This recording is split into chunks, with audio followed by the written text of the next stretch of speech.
এখন হাবিত এটা শিয়াল আৰু এটা বান্দৰ আছিল।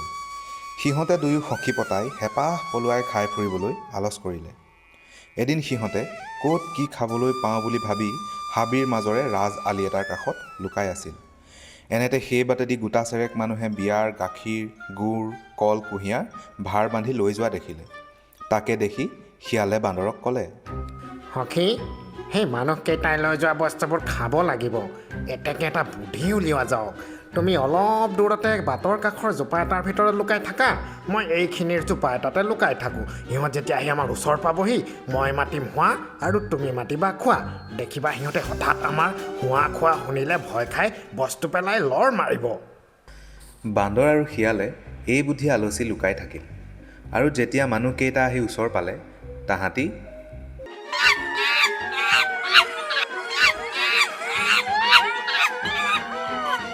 কৰিবলৈ ধৰিলে। মানুহকেইটাই বাঘ কি ভালুক আহিছে বুলি ভয় খাই ভাৰখোৰ তাতেই পেলাই এৰি থৈ ভিৰাই লৰ মাৰিলে। মানুহকেইটাই পিয়াপিদি লৰ মৰা দেখি বান্দৰ আৰু শিয়ালে ৰঙতে দেউদুপ পাৰি ভাৰৰ বস্তুবোৰ লৈ গৈ হাবিত সুমুৱালে।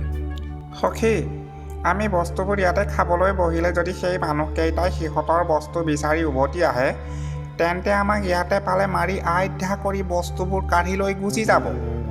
এতেকে এটা কাম কৰা যাওক। মই বস্তুবোৰ লৈ এই ওখ গছজোপাৰ ওপৰত উঠোঁ আৰু তুমি তলত থাকা। তুমিতো আৰু গছত উঠিব নাজানা। ওপৰত মোৰ ভাগৰ বস্তু মই খাম আৰু তোমাৰ ভাগৰ বস্তুবোৰ মই এটা এটাকৈ তললৈ পেলাই দি থাকিম। এতেকে তুমি মোক বস্তুবোৰ দাঙি দিয়া, মই ওপৰলৈ তুলি নিওঁ। এই কথাত শিয়াল মান্তি হৈ বস্তুবোৰ দাঙি বান্দৰক দিবলৈ ধৰিলে আৰু বান্দৰে তুলি নি গছৰ ফেৰেঙনিত থবলৈ ধৰিলে। সকলোখিনি বস্তু ঠান-ঠিত লগাই লৈ বান্দৰে গছৰ ডালত বহি মহা সুখে নিশ্চিন্ত মনেৰে হেঁপাহ পলুৱাই খাবলৈ লাগিল। শিয়ালে গছৰ তলৰ পৰা মাত লগালে, সখী, মোৰ ভাগ ক'ত? বান্দৰে কল খাই বাকলিটো তললৈ পেলাই দি ক'লে, সখী চাবা, সেইটি কল গৈছে, ধৰিবা। আকৌ কুঁহিয়াৰ খাই কুঁহিয়াৰৰ চোবা তললৈ পেলাই দি ক'লে, সখী, সেয়া কুঁহিয়াৰ গৈছে, ধৰিবা। এইদৰে বান্দৰে শিয়ালক ফাঁকি দি সকলোবোৰ বস্তু খোৱা দেখি শিয়ালে খঙতে গছৰ গুৰিৰ মাটিকে আঁচুৰি পিচুৰি মনৰ দুখত তাৰ পৰা আঁতৰি গুচি গ'ল। আৰু হাবিৰ মাজত অকলে বহি চিন্তা কৰিবলৈ ধৰিলে বান্দৰৰ ওপৰত কেনেকৈ প্ৰতিশোধ ল'ব পৰা যাব। এদিন বান্দৰে শিয়ালক এবাহ টেকেলীয়া কদুৰ ওচৰত বহি থকা দেখি ওচৰ চাপি সুধিলে, সখী, কি কৰিছা? শিয়ালে উত্তৰ দিলে, সখী, কিনো কম দেওহে, ৰজাই মোক দবা ৰখীয়া পাতিছে। সেই দেখি ৰজাৰ এই দবাটো ৰখি বহি আছোঁ। বান্দৰে ক'লে, সখী, এচাপৰ বাওঁ দিয়াহে। শিয়ালে উত্তৰ দিলে, নোৱাৰো দিব সখী, ৰজাই শুনিলে মোক কাটি দুচোৱা কৰিব। তুমি শুনা নাইনে নবজাওঁতেই গো গোৱাই আছে? বান্দৰে ক'লে, নহয় সখী, লাহেকৈ এচাপৰ বাওঁ দিয়া, ৰজাই নুশুনে। মোৰ বৰ মন গৈছে। বাৰু সখী, তোমাৰ কথানো পেলাওঁ কেনেকৈ, লাহে লাহে দুচাপৰ বজোৱা আৰু।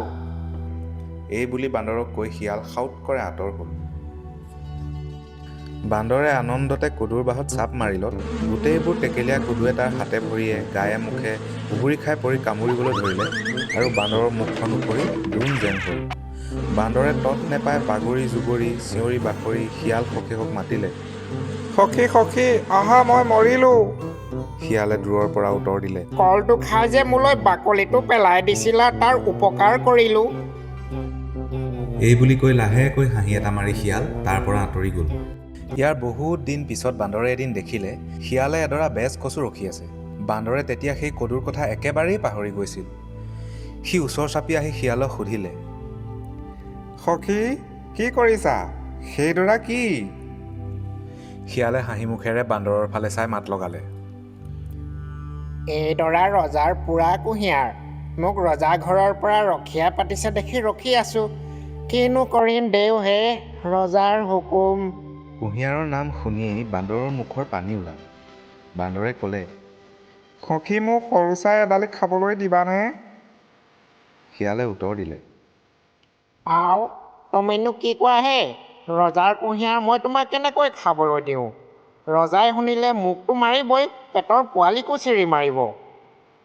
লোভিয়া বান্দৰে আকৌ ক'লে, নহয় সখী, মোৰ বৰ মন গৈছে। এডালি মনে মনে খাবলৈ দিয়া, ৰজাই গম নাপায়। তেতিয়া শিয়ালে ক'লে, খাব খুজিছা খোৱা, তেহেলৈ মোৰ যি হয় হ'ব, কিন্তু এডালিহে, বেছি নহয় আকৌ।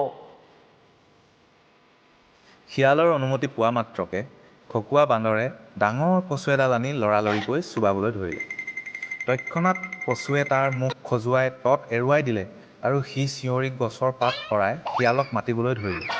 সখী মোক ৰাখা, মই মৰিলোঁ। শিয়ালে উত্তৰ দিলে, কল খাই যে বাকলিটো মোলৈ পেলাই দিছিলা, তাৰ উপকাৰ কৰিলোঁ। এই বুলি কৈ বান্দৰক তাতে এৰি শিয়াল আঁতৰি গুচি গ'ল। এই ঘটনাৰ অনেক দিনৰ পাছত বান্দৰে এদিন ফুৰি চাকি ফুৰোতে দেখিলে যে শিয়ালটো এটা পুৰণি পাটনাদৰ ওচৰত বহি আছে। পাটনাদৰ মুখখন মকৰা জালেৰে ঢাকি থৈছিল। বান্দৰে আগৰ দুবাৰৰ কথা একেবাৰে পাহৰি গৈ শিয়ালক সুধিলে। সখী, কি কৰিছা? শিয়ালে ক'লে, সখী কিনো ক'বা, ৰজাৰ ঘৰৰ এটা বিষয় মোৰ গাত সদায় লাগিয়েই আছে। এইখন ৰজাৰ যৌতুকত পোৱা দোলা, মোক ৰখীয়া পাতিছে, ৰখি আছো। বান্দৰে ক'লে, ৰজাৰ দোলাত উঠিবলৈ বৰ সুখ নহয়নে সখী? কেনেকুৱা এবাৰ ময়ো উঠি চাওঁ দিয়াচোন। নোৱাৰো দিবহে, ৰজাই কেনেবাকৈ দোলাত কোনোবা উঠাৰ চিন পালে মোক আজৰি কৰিব। বান্দৰে পুনৰ ক'লে, কি চিন পাবহে? লাহেকৈ উঠি নামি যাম। দিয়া মোৰ সখী, এবাৰ উঠি চাবলৈ দিয়া। উঠিব খুজিছা যদি উঠা তেন্তে, কিন্তু বেগতে উঠা। বান্দৰে ৰজাঘৰীয়া দোলাত গা পেলাই সুখ পাবলৈ তৎক্ষণাত জাপ মাৰি দি তাত পৰি গ'ল আৰু মকৰা জাল বিদাৰি গৈ নাদত পৰি মৰি থাকিল। আজিৰ সাধুটোৰ ইমানতে অন্ত পৰিল। ধন্যবাদ।